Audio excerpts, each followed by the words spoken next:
जंतुओं में जनन। जनन जाति की निरंतरता बनाए रखने के लिए आवश्यक है। इसमें प्रत्येक जीव अपने समान संतति पैदा कर अपना अस्तित्व बनाए रखता है। जंतुओं में जनन की दो विधियां पाई जाती है। नंबर 1 लैंगिक जनन और नंबर 2 अलैंगिक जनन। लैंगिक जनन, इसमें जंतु नर एवं मादा युग्मक बनाते हैं जो संलयित होकर युग्मनज बनाते हैं। यह युग्मनज धीरे धीरे विकसित होकर नया जीव बनाता है। इस प्रकार का जनन लैंगिक जनन कहलाता है। नर जनन अंग। नर जनन अंग में एक जोड़ा वृषण, 2 शुक्राणु नलिकाएं तथा एक सीशन होता है। वृषण नर युग्मक उत्पन्न करते हैं जिन्हें शुक्राणु कहते हैं। वृषण में लाखों शुक्राणु उत्पन्न होते हैं। यद्यपि ये शुक्राणु बहुत ही छोटे होते हैं, पर प्रत्येक शुक्राणु में एक सिर, एक मध्य भाग और एक पूंछ होती है। शुक्राणु एकल कोशिका होती है। मादा जनन अंग। मादा जनन अंग में एक जोड़ी अंडाशय, अंडवाहिनी जिसे डिंब वाहिनी भी कहते हैं, तथा गर्भाशय होता है। अंडाशय में मादा युग्मक उत्पन्न होते हैं जो प्रत्येक माह किसी एक अंडाशय से विकसित होकर अंडवाहिनी में निर्मोचित किए जाते हैं। गर्भाशय वह भाग होता है जहां शिशु का विकास होता है। शुक्राणु की तरह ही अंडाणु भी एक एकल कोशिका होती है। निषेचन। जब शुक्राणु और अंडाणु आपस में संपर्क में आते हैं तो एक अंडाणु एक शुक्राणु से संलयित होकर युग्मनज का निर्माण करते हैं और यह प्रक्रिया निषेचन कहलाती है। निषेचन के प्रक्रम में स्त्री के अंडाणु और नर के शुक्राणु का संयोजन होता है। अतः नई संतति में कुछ लक्षण अपनी माता से और कुछ लक्षण अपने पिता से वंशानुगत प्राप्त होते हैं। निषेचन 2 प्रकार के होते हैं।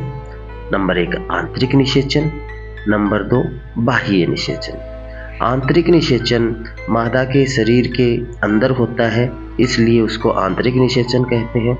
मनुष्य, गाय, कुत्ते, मुर्गी, बिल्ली आदि जंतुओं में आंतरिक निषेचन होता है। IVF डॉक्टरों के द्वारा ताजा अंडाणु और शुक्राणुओं को एकत्र करके उचित माध्यम में उचित तापमान पे कुछ घंटों तक उनको साथ रख दिया जाता है, जिससे वो निषेचित हो जाते हैं। इस प्रकार का निषेचन मादा के शरीर के अंदर नहीं होता, इसलिए इसे IVF या इन विट्रो निषेचन कहते हैं। इसके माध्यम से निसंतान दंपतियों को संतान मिल पाती है। बाह्य निषेचन। बाह्य निषेचन जिसमें नर एवं मादा युग्मक का संलयन मादा के शरीर के बाहर होता है, बाह्य निषेचन की श्रेणी में आता है। मेंढक, मछली, स्टारफिश जैसे जलीय जंतुओं में होता है। भ्रूण का परिवर्धन। निषेचन के परिणाम स्वरूप युग्मनज बनता है जो विकसित होकर भ्रूण में परिवर्तित होता है। युग्मनज लगातार विभाजित होकर कोशिकाओं के गोले में बदल जाता है और धीरे धीरे समूहीकृत होने लगता है। इस प्रकार वह उत्तकों में, उत्तकों के बाद में अंगों में परिवर्तित हो जाता है। इस विकसित होती हुई संरचना को ही भ्रूण कहते हैं। भ्रूण गर्भाशय की दीवारों पर रोपित होता है। गर्भाशय में भ्रूण का भी निरंतर विकास होता रहता है। जब ये धीरे धीरे विभिन्न शारीरिक अंग जैसे हाथ, पैर, सिर, आंखें, कान इत्यादि के रूप में विकसित हो जाए तो भ्रूण की इस अवस्था को गर्भ कहते हैं। जरायुज और अंडपरचिक।